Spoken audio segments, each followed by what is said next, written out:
Hello everyone. Today we're gonna have a look at replacing the digitizer on a Nissan Leaf screen, for which Nissan quoted me a while ago for over £4,000 to replace the whole unit. So I paid £10 for a digitizer on AliExpress. Let's see if we can replace it and get this going. The problem we've got now is that half of the screen is not, the right hand side of it is not working. As you go to the left, it starts working, but the right hand side, nothing's happening. I tried calibrating it, it made it worse. So let's remove it and see what we can do about it.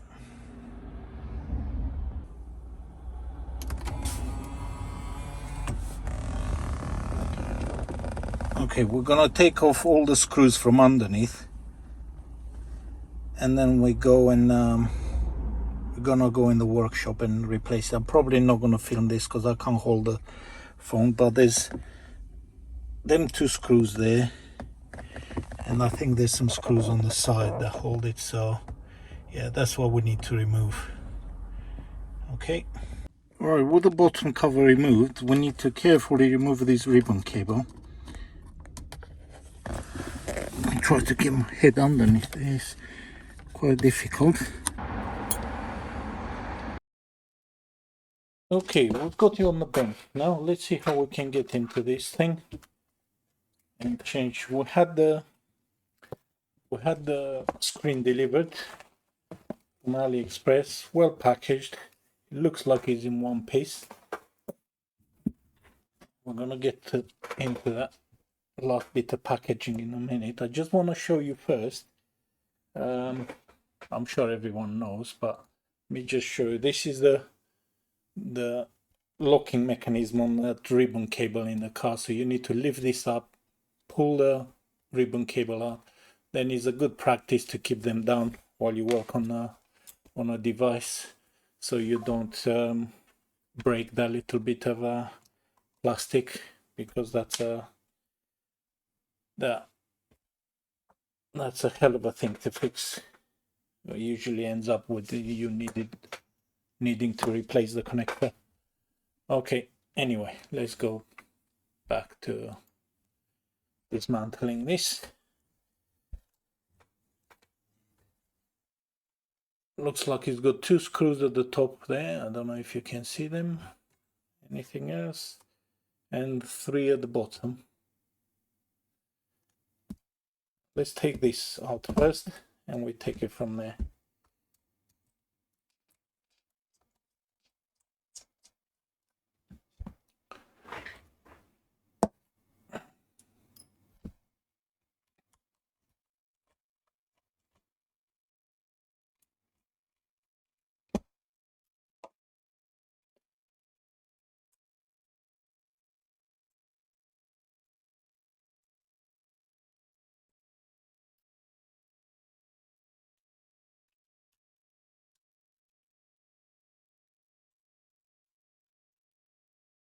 Oh, this is gonna be so nice if I can fix this, because it's been driving me crazy not being able to use properly the screen, the touch screen on the. Let's see. We can get this out without breaking it. But do they have any other things we need to remove? Just clicked. No, seems to be coming out.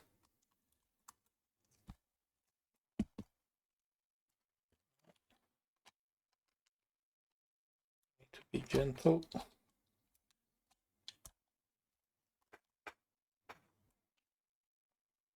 Because the screen and everything from underneath seems to be coming out.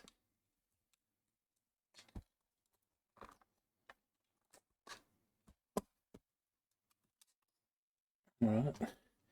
Might have some ribbons because I see buttons on the front frame, so you have to watch out for that. Yeah, I can see some ribbons there. get it off from the top first.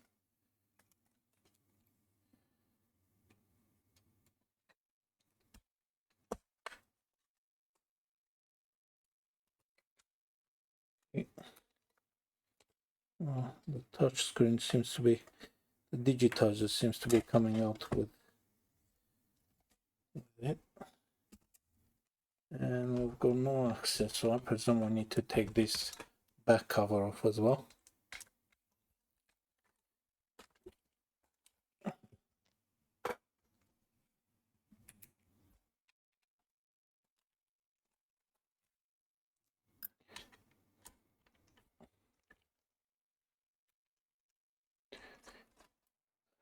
Well, it might be easier, but no.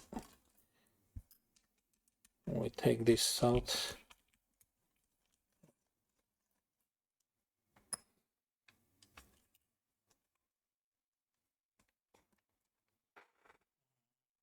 Right. Here we go. Right, nothing attached to it. Okay, so that's a ribbon for the digitizer. And this one is just a person for the buttons. Yeah. Took them both out just to make it easier. Alright, so this is the faulty digitizer. I don't know what the problem with it is, and I'm not even gonna try to find out, because for the price of a replacement one, I remember that at the time when I took it to Nissan to get a quote, which I repeat, I'm gonna find a letter from them, the written quote. That's 4,000 and something pounds for a replacement unit, which is basically Clarion unit, which normally cost about £300-400 is on eBay to buy the whole unit. But of course, Nissan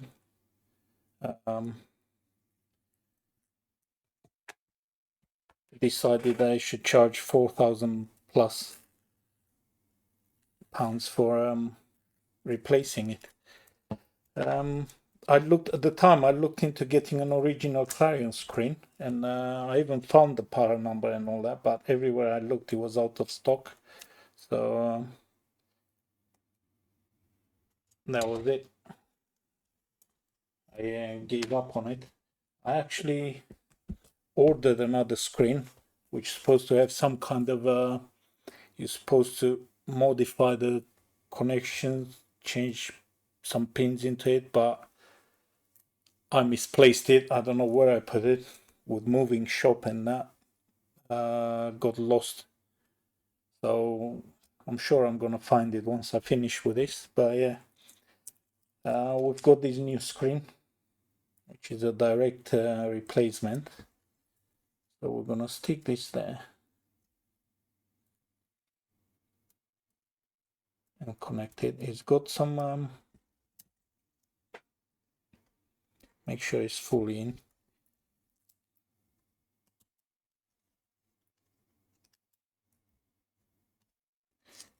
It's got some protective film over here, so we're gonna take this off.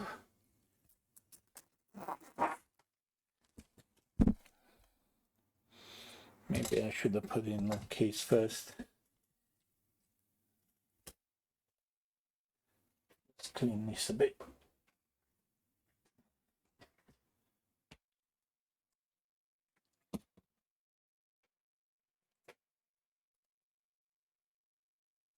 Put some dust in it, and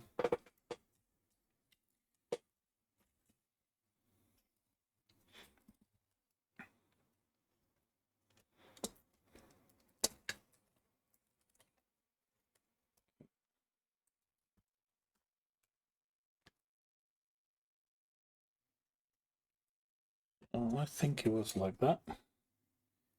Yeah, this is the outside.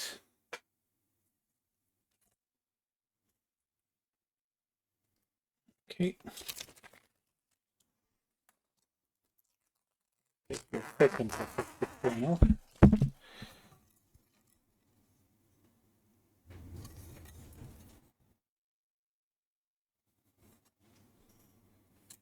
be honest, this looks it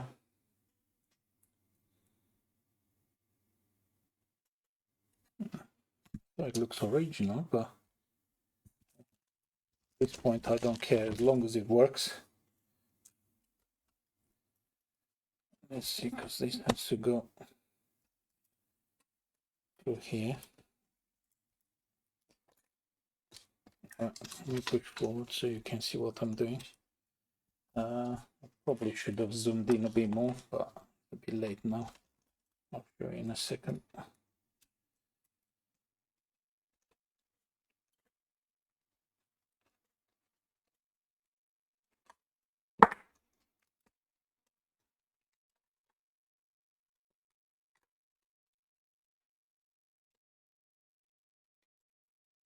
You don't even need to take the whole assembly off.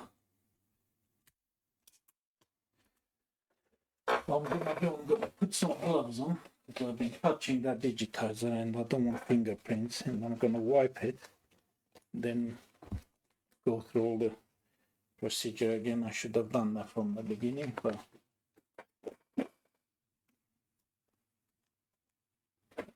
let's make sure we're gonna fingerprints on this.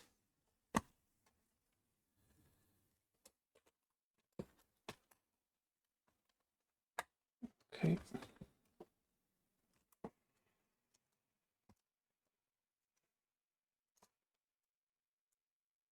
And that kind of folds in there. Okay. We lost the blue little connector.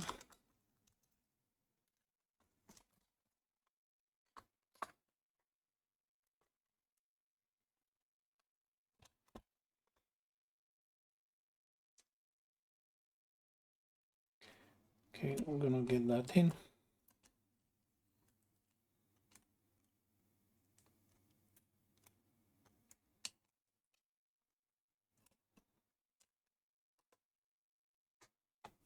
Okay. Right, everything seems to be in.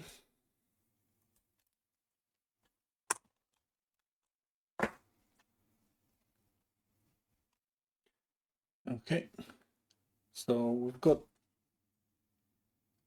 this blue ribbon in. We've got the new digitizer ribbon in. Make sure that's in properly, the one for the LCD.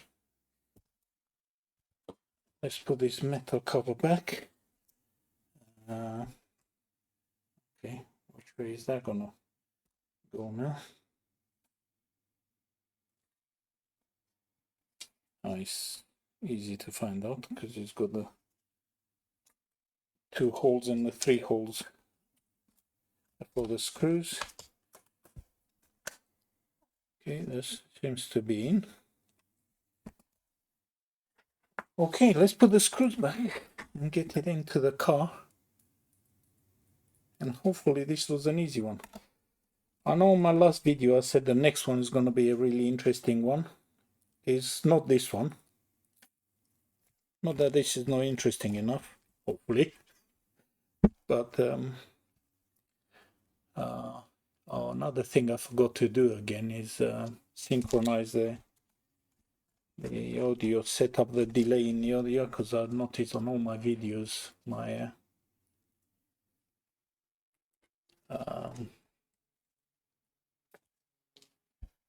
the video and the audio are not synchronized. But hey, I presume no one looks at my face in the little window at the top. Hopefully you're watching whatever I'm doing instead of watching me talk. So right.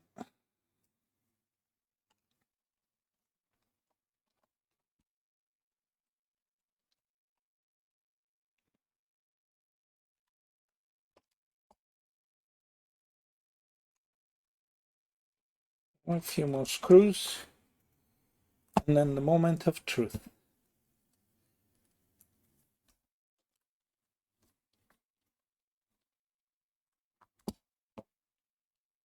We're gonna go back to the car, and the next video is gonna be filmed on the phone again, so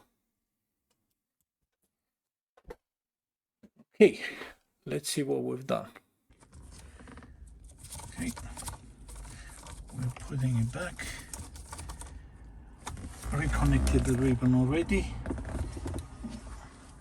Just fitting the side screws.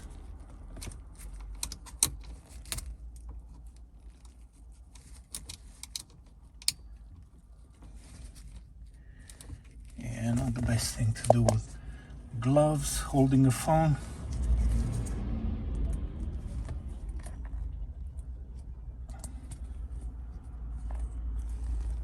Okay, let's try that again.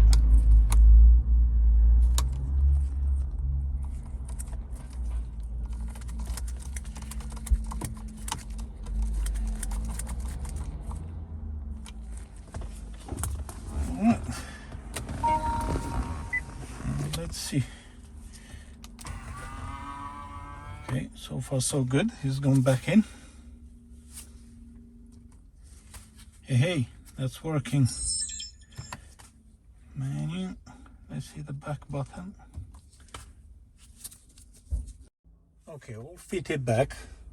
Let's go into the calibration menu, if I can remember. There you go. So you press map 3 times, power twice, and map once again. Some people say it's on FM, but mine doesn't work on FM, so it's a 2015 model. Some of them you have to be in the menu and then press map 3 times and power twice, then map again. Anyway, we go into confirmation, display diagnosis, touch panel response check, I presume. First, okay, it's not very accurate. How do we get out of this? Okay, let's press menu. Or do we have a back or something? Okay.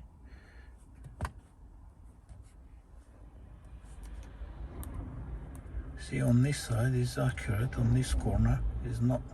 So we're gonna have to do some calibration if I can get. All right, so map is the one going back. Touch panel calibration. Okay,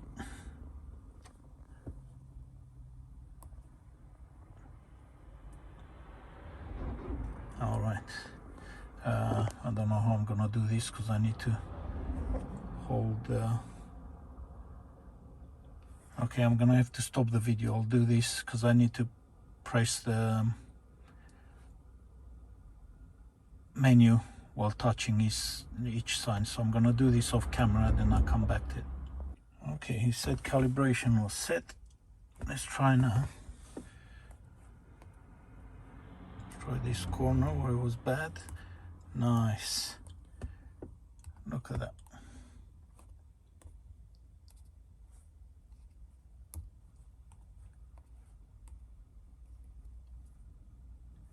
Okay, let's go back to. Oh, look at that. Oh, nice and easy. It takes very little pressure to activate the touch response. So